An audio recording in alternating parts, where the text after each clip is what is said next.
Parliament के खुसूसी इजलास में आज अहम कानून साजी का आगाज हुआ, जहां खवातीन रिजर्वेशन और लोकसभा हलकों की नई हदबंदी डीलिमिटेशन से मुतालिक कलियदी बिल पेश किए गए। इजलास सुबह 11 बजे शुरू हुआ, जिसके फौरन बाद मरकजी वजीर कानून अर्जुन राम मेघवाल ने ऐवान में बिल्स पेश करते हुए इन पर बहस का आगाज करवाया।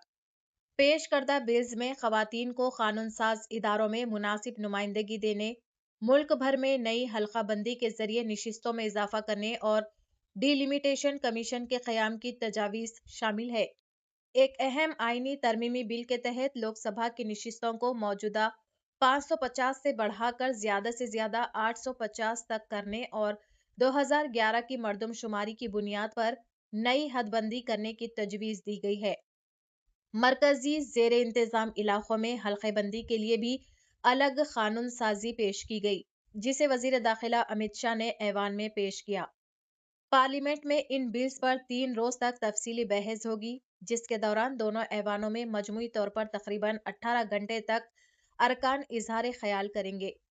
वजीर आजम नरेंद्र मोदी भी आज शाम लोकसभा में अहम खिताब करेंगे, जिसे सियासी तौर पर निहायत अहम समझा जा रहा है। वाज़ेह है कि आईनी तरमीमी बिल की मंजूरी के लिए 2/3 अक्सरियत यानी कम अज कम 360 अराकीन की हिमायत दरकार है, जबकि हुक्मरान एनडीए इत्तेहाद के पास इस वक्त 292 अराकीन की हिमायत मौजूद है। दूसरी जानिब अपोजिशन इत्तेहाद इंडिया ने इस बिल की मुखालिफत का ऐलान किया है, जिसके बाइस मंजूरी का अमल गैर यकीनी सूरत हाल का शिकार हो गया है और ऐवान के अंदर सियासी कशीदगी में नुमाया इजाफा देखने में आ रहा है। माननीय सदस्य वेणुगोपाल जी ने एक प्रकार से 2 मुद्दे उठाए। एक मुद्दा टेक्निकल है कि जो संविधान संशोधन होता है, इसमें गण की आपूर्ति अलग होती है और जो कानून होता है उसमें गण की आपूर्ति अलग होती है। सदन के बहुमत के जो रूल्स है, जो नियम बने हैं, वो अलग अलग हैं। इसलिए इस पर साथ में विचार नहीं हो सकता। और दूसरा कि जब डिबेट होती है तब संविधान संशोधन पर डिबेट अलग होना चाहिए और बिल पर अलग डिबेट होना चाहिए। माननीय अध्यक्ष जी, ये जो 3 बिल, एक संविधान संशोधन और 2 बिल सदन के सामने अभी प्रस्तुत किए हैं, उसमें से संविधान संशोधन करने के बाद महिला आरक्षण को लॉजिकल एंड ले जाने के लिए ये 2 कानून जरूरी है, इसलिए 2 कानून साथ में लाए गए। एक प्रकार से संविधान संशोधन होने के बाद जो जरूरियात उत्पन्न होती है, उसी में से ये 2 कानून लाने का सोचा गया है।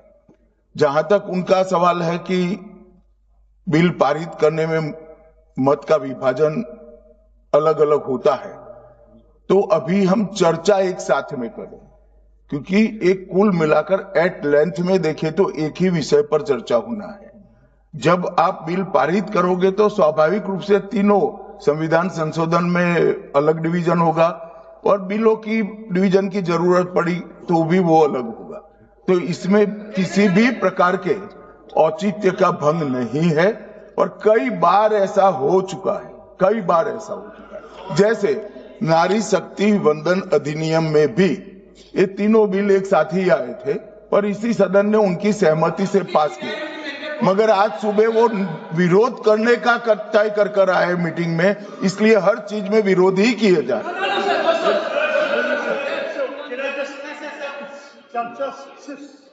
चर्चा का सवाल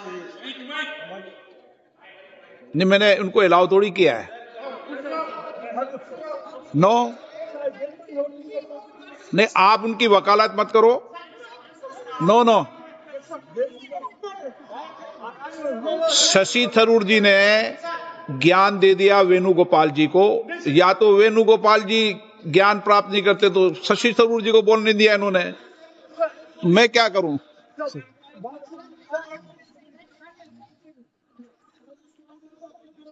आपको बोलना है क्या?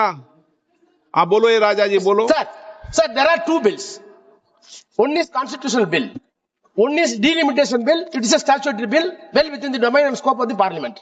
The constitutional bill has to go to the President of India, and this bill also, delimitation bill, has to go to the President assent. Sir, the delimitation bill, you have to see how the delimitation is going to happen. Consequentially, you have to amend the constitution. First of all, the first duty of the parliament is pass the delimitation bill, get the assent. Okay. Then consequently, constitution has to be amended. Cannot be kept together. That is a procedure. Go through the rules. हाँ मैं 66 पे दे रहा हूँ direction, 66 पे direction दे रहा हूँ, no 66 पे। चूंकि माननीय मंत्री महोदय ने इस नियम को शिथिल करने का प्रस्ताव रखा है, सभा द्वारा प्रस्ताव पारित करने के बाद सभा दोनों विधेयकों को एक साथ चर्चा कर सकती है। पूर्व में भी कई दृष्टांत है इसके, जो आप चाहेंगे तो सभी कार्यकाल के एक एक दृष्टांत को मैं सुना सकता हूं, लंबी सूची है।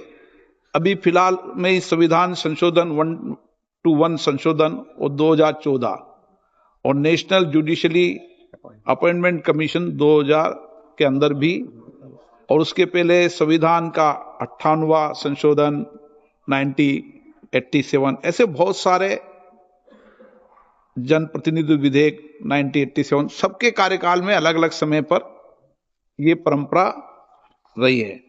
और सदन परंपराओं से भी चलता है, प्रक्रियाओं से भी चलता है, और नियमों में छूट देने की, शिथिलता देने का अधिकार सदन ने स्पीकर को दे रखा है।